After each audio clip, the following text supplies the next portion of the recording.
क्योंकि गौड़िया वैष्णव जानते हैं कि चाहे नारायण की उपासना हो, चाहे कृष्ण की उपासना हो, चाहे साख्य रस हो, चाहे कोई भी रस हो, उसकी जो आस्वादन मिलता है, उससे भगवत सेवा से जो आस्वादन मिलता है वो एक बूंद के समान है। वो जो राधा दासी को आस्वादन मिलता है विशाल सुमेरु पर्वत समझ लो, समुद्र के समान बहुत बड़ा है। इसलिए एक और हैरानी की बात बताएंगे। आप सब जो हरे कृष्ण जप करते हैं ये सुन के होश उड़ जाएंगे। क्या बता रहे हैं प्रबोधन सरस्वती पाद चैतन्य चंद्रामृत में श्लोक नंबर 6 स्वयं पढ़ सकते हैं। ना अति बहुमन्यन्ते महावैष्णवानाम। जो समझ रहे हैं कि राधा दासी बनने के बाद क्या प्राप्त होता है, यानी कि गौड़िया वैष्णव संप्रदाय मतलब जो राधा कृष्ण की सेवा करना चाहते हैं दासी रूप में, उनको जो प्राप्त होता है वो इतना बड़ा है कि उसके सामने जो भी श्री कृष्ण के उपासक हैं किसी भी रस में, उनको वो छोटे से लगते हैं। ये कौन बोल रहे हैं? ये हम नहीं बोल रहे। कौन बोल रहे हैं? प्रबोधन सरस्वती। वो कह रहे हैं ना अति बहुमन्यते। बहुत ज्यादा मान नहीं करते। सख्य दस रहे ऐसे यहाँ बता रहे हैं प्रबोधन सरस्वती धिक कुर्वन्ति, इनको क्या मिलेगा?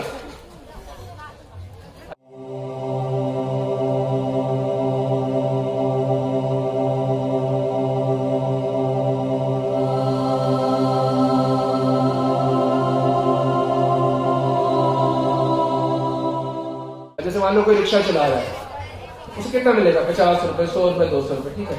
एक व्यक्ति है वो उसका अलग प्रकार का व्यापार है, उसको 10 करोड़ रुपए, तो क्या कहेगा क्या मिल रहा है? मेरे 10 करोड़ रुपए। उसी प्रकार से ये हमने भाषा आपके ली है ताकि आपको समझ आए। इतना कम आस्वादन है भगवान के अन्य रसों में कि राधा दासी जिनको तत्व ज्ञान है, जो वास्तव में तत्वता महापुरुष वो जानते हैं जब तरह चित शुद्ध होगा, ये सब नहीं, वो जानते हैं हमें क्या मिल रहा है, जागृत अवस्था में मिल रहा है। वो जानते हैं कि उसके मुकाबले अन्य जो कुछ भी है वो बहुत थोड़ा है। इसलिए क्या बोले प्रबोधन सरस्वती कि ना अति बहुमन्य, बहुत मान नहीं करते किसी भक्त का जब तक वो राधा दास से स्थित नहीं है। महाराज जी बहुत सुंदर ढंग से आपने सुस्पष्ट किया इस प्रश्न का उत्तर। इसी के संबंध में एक अन्य भक्त ने भी प्रश्न किया था कि बोला जाता है कि जो कृष्ण भक्ति करता है वो सबसे भाग्यवान जीव है, परंतु प्रबोधानंद सरस्वती पाद जी बता रहे हैं कि उनके अनुसार जो शुद्ध कृष्ण भक्ति में भी जुड़े हैं वो उनको सबसे बड़ा अभागा मानते हैं। तो इसका क्या मतलब है महाराज जी? ये हम समझ नहीं पा रहे। ये उनका प्रश्न था भक्त का। देखिए, आपने प्रश्न पूछा है, सभी शास्त्र कहते हैं कि हमें भक्तों का आदर देना चाहिए, देते हैं, सबको देना ही चाहिए। परंतु आप समझे कि गौड़िया जो महापुरुष देने आए हैं वो इतना विशाल वस्तु है कि उसके सामने श्री कृष्ण प्रेम भी बहुत अल्प लगता है। ये नहीं लिखा गया, प्रबोधन सरस्वती ये नहीं कह रहे कि वे आदर नहीं देते, वो कह रहे हैं ना अति बहुमन्यते, बहुत ज्यादा आदर नहीं करते। ठीक है, भक्त को प्रणाम है, चींटी को भी प्रणाम है, तो भक्त को नहीं होगा, पर ना अति बहुमन्यते।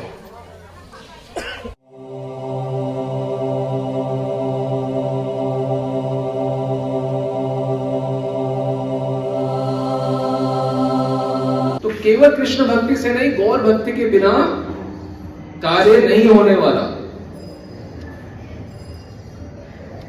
अब आपको हैरानगी होगी थोड़ी बातें सुन के, प्रबोधन सरस्वती बहुत सुंदर बात लिख रहे हैं। यदि आपके हृदय में भक्ति हो तो ये बात समझ आएगी, नहीं तो कहेंगे ऐसे क्यों बोल रहे हैं, वो आचार्य हैं, वो बोल सकते हैं, हम समझ नहीं ना पाए वो बात अलग हो सकती है। क्या बोल रहे हैं? क्योंकि गौर भक्तों को ना पता है वो क्या दे रहे हैं महाप्रभु, तो बोलते हैं इतना आश्चर्य में रस का पान करते हैं गौर भक्त तो हंसते हैं। इस श्लोक में बताया गया है ब्रह्मादीश हसंती, हंसते हैं ब्रह्मा आदि पे, ब्रह्मा आदि तो हंसते हैं। कौन? गौर भक्त। ओह, इनको प्राप्त नहीं हो रहा जो मुझे प्राप्त हो रहा है। आप सोच सकते हो तब कितना ज्ञान स्थित व्यक्ति हो वो ये बात बोल सकते हैं। हंसते हैं, ओह इनको प्राप्त नहीं हो रहा। फैक्ट है, जैसे मान लो आपको 1 करोड़ रुपए मिल रहा हो, तो आप बोल सकते हो ना, इनको नहीं मिल रहा, इनको तो 5 रुपए मिल रहे हैं। तो जिनको पता है उन्हें क्या हुआ है। तो आचार्यों की वाणी का अनुसरण करना इतना महत्वपूर्ण है। देखो यही फायदा होता है जब आप ग्रंथों की सेवा करते हो दिन रात। एक ग्रंथ में महासागर है, सब पढ़ते हैं, यही एक ही ग्रंथ होते हैं, सभी वही पढ़ते हैं। तो जो उन्हें खोल के बताना होता है, ये ईश्वर है, ये ग्रंथ नहीं है, ये साक्षात गौर हरि है। इन्होंने जिसके सामने अपने आप को खोलना होगा वो खोल देंगे। तो जो बार बार इनकी प्रेम से सेवा करोगे तो ये खोलना शुरू करेंगे अपने आप। श्लोक नंबर 31, इसमें उन्होंने बहुत विस्तार करके इसका तात्पर्य दिया है। उन्हीं के द्वारा उन्हीं का तात्पर्य समझने की कोशिश करते हैं। ये श्लोक है, अप्यगण्य महापुण्यम अनन्यम शरणम हरेह अनुपासित चैतन्यम अधन्यम मन्यते मतीह।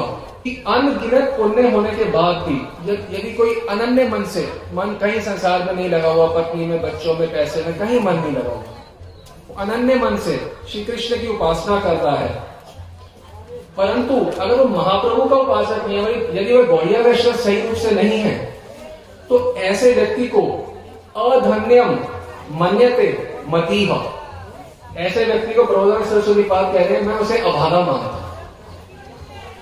कृष्ण प्रेम में डूबा हुआ व्यक्ति हो, अनन्य मन से उपासना कर रहा हो, सिद्ध हो गया हो, साधक की बात नहीं कर रहे, अनन्य मन का मतलब ये सिद्ध हो गया व्यक्ति।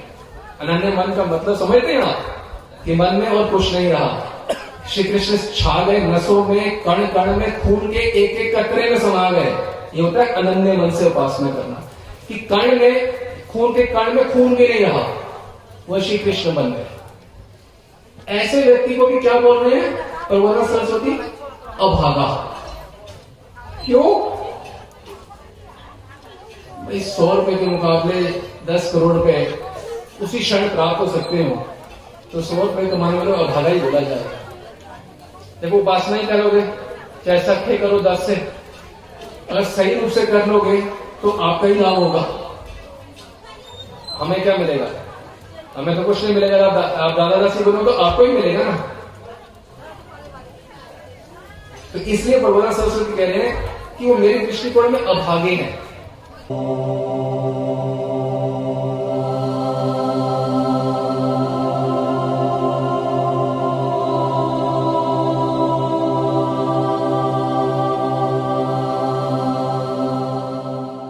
क्योंकि मिलना था, अगर हम गौड़िया वैष्णव सही रूप से होते, राधा रानी की उपासना में लगे होते, तो हमें सबसे श्रेष्ठ आस्वादन मिलना था। वो ना मिलकर क्या मिला? पूर्णिमा का चंद्र चाहते हैं और गुना पूर्णिमा की तिथि के, तो ऐसा कैसे हो सकता है? ये है वृंदावन महिमामृत। इसमें भी बताया जा रहा है कि अभागा क्यों मानते हैं। प्रबोधन सरस्वती एक ग्रंथ है चैतन्य चंद्रामृत, एक ये ग्रंथ है वृंदावन महिमामृत, जिसको चारों संप्रदाय के लोग लॉ बुक के रूप में लेते हैं। चारों संप्रदाय, ब्रज में चले जाओ, हर एक के पास आपको ग्रंथ मिलेगा, हर एक के पास।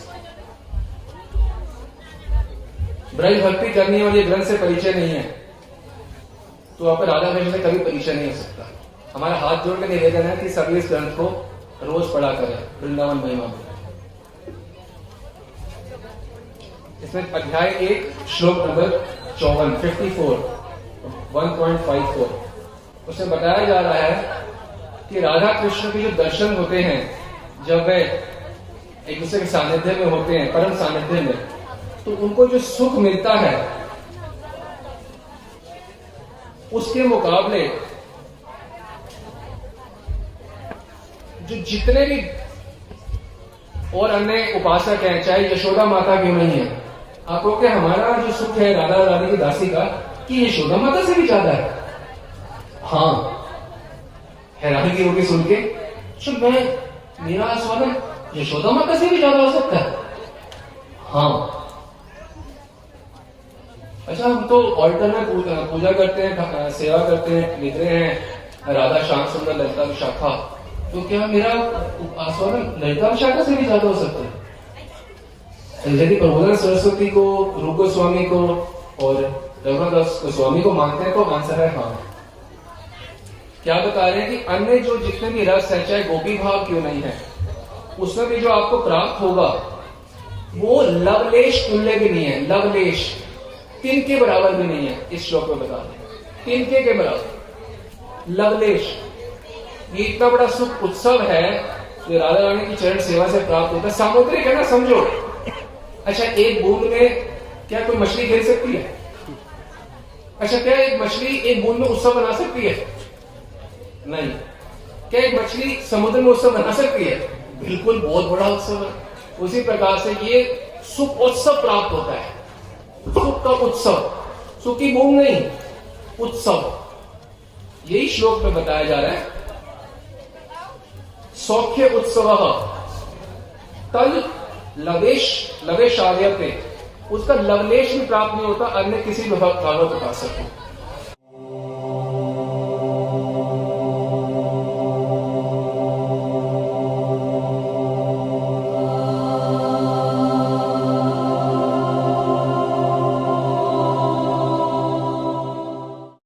जैसे बताया गया था कि जो भगवान वृंदावन महिमामृत में अध्याय 1 श्लोक 54 में 54 कि जो अन्य भगवान के रस के उपासक हैं उनको यदि राधा कृष्ण की जो सेविकाएं, दासी हैं, मंजरी हैं, यानी कि जो गौड़िया वैष्णव हैं, उनके मुकाबले यदि रस का गणना करेंगे तो वो समुद्र के समान मिलता है मंजरी को रस, और जो कोई सखा हो, दास हो, उनको एक बूंद के समान मिलता है।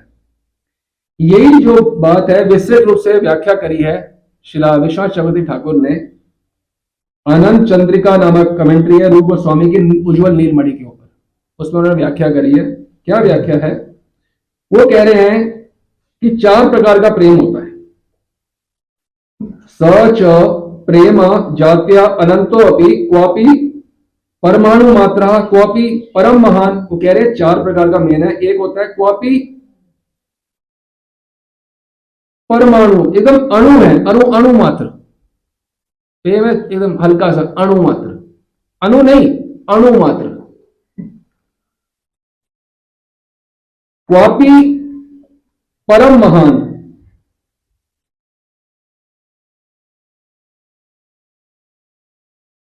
क्वापि अपेक्षित न्यून अधिक। 4 प्रकार का प्रेम है। अणु, अपेक्षित, न्यूनाधिकमय, महान व परम महान। प्रेम 4 दर्जे का होता है। पहले दर्जे का प्रेम है अणु, यानी कि एटॉमिक, बहुत हल्का सा प्रेम, जैसे भगवान का प्रति कोई दास हो या, तो बहुत हल्का सा प्रेम होता है जो सामान्य जीवों को प्राप्त होता है। जैसे अणु प्रेम तो अणु आस्वादन हो गया। फिर अपेक्ष अधिक न्यून, अपेक्षित न्यून अधिकमय, जैसे नारद मुनि जैसा सामान्य जीवों से ऊंचे दर्जे का प्रेम है नारद मुनि का। यह है अपेक्षित न्यून अधिकमय। ये होता है महान प्रेम। महान प्रेम किनका होता है? नंद, यशोदा, रक्तक, पत्रक, जो ब्रजवासी का इनका जो प्रेम होता है ये महान प्रेम होता है। पर ये जो महान प्रेम का दर्जा भी है ना, ये बूंद तक रहता है। भगवत प्रेम का जो आस्वादन समुद्र है, प्रेम के अनुरूप आस्वादन होता है। तो जो आप नंद हो या यशोदा हो या दास हो, कोई भी हो, मिलेगा बूंद ही। एक होता है परम महान प्रेम, वो एकमात्र किन में होता है? श्रीमती राधा रानी। तो 4 दर्जे का प्रेम है परम महान प्रेम राधा रानी का। तो जो परम महान प्रेम है, तो परम जो परमानंद की अंतिम अवस्था है, वो राधा रानी को परम आस्वादन जो है प्राप्त होता है, और अपनी कृपा से वह अपनी जो आश्रित दासियां यानी गौड़िया वैष्णव उनको प्रदान करती है। फिर वही श्लोक हम रिपीट करेंगे। श्रीमती समा सबे देह भेद मात्र, अपने समान बना लेती है। नहीं तो मिलेगा कैसे? एक चम्मच में बोलो एक समुद्र रख देते हैं, आएगा? चम्मच में समुद्र कैसे आएगा? नहीं आएगा।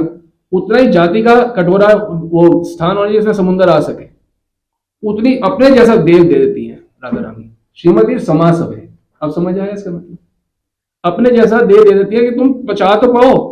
मैं तो आपकी भाषाएं बोले, ये बल्ब है 10 वॉट का बल्ब है, इसको 5 क्या होता है किलो वॉट, ऐसा ही शब्द बोलते हैं किलो वॉट, किलो वॉट लगा दो फट जाए, फट इतना छोटा सा है तो फट, उसको तो बड़े दर्जे का हो तो तुरंत लाइट जल जाएगी।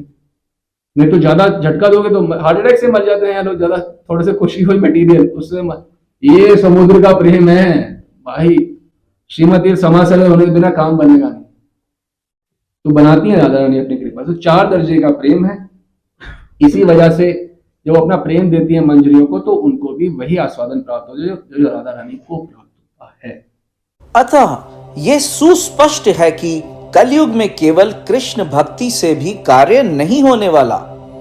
सर्वश्रेष्ठ आस्वादन गौर भक्तों को अर्थात गौड़िया वैष्णव को ही प्राप्त होता है।